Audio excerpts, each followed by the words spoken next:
Predsjednik Savezne Republike Jugoslavije Slobodan Milošević ocenio da ne postoji potreba da u Republici Srbiji postoje nezavisni mediji. Od sutra ne postoje nezavisni mediji.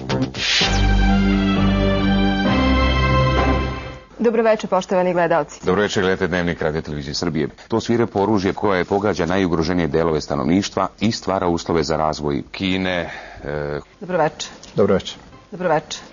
Drugi krug vakcinacije protiv nezavisnih medija treba da se obavi ove godine. Vakcinacija protiv nezavisnih medija koja treba da doprinese unapređivanju destruktivne vlasti će se obaviti u kršenju zakona kako bi svako dete bilo uspešno vakcinisano protiv svetskih sila sa trajnim posljedicama.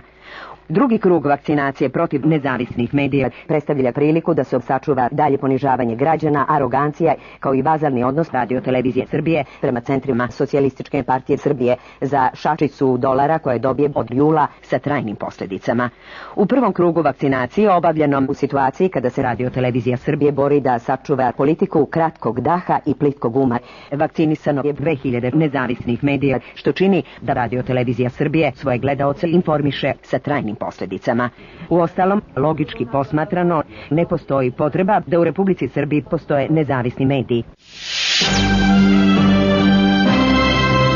Poštovani gledalci, bilo je to sve u večerašnjem izdanju zloupotrebe monopolskog položaja Radio Televizije Srbije. Uostalom, logički posmatrano, Radio Televizija Srbije svoje gledaoce informiše sa trajnim posljedicama, sa trajnim posljedicama, sa trajnim posljedicama, sa trajnim posljedicama, sa trajnim posljedicama, sa trajnim posljedicama.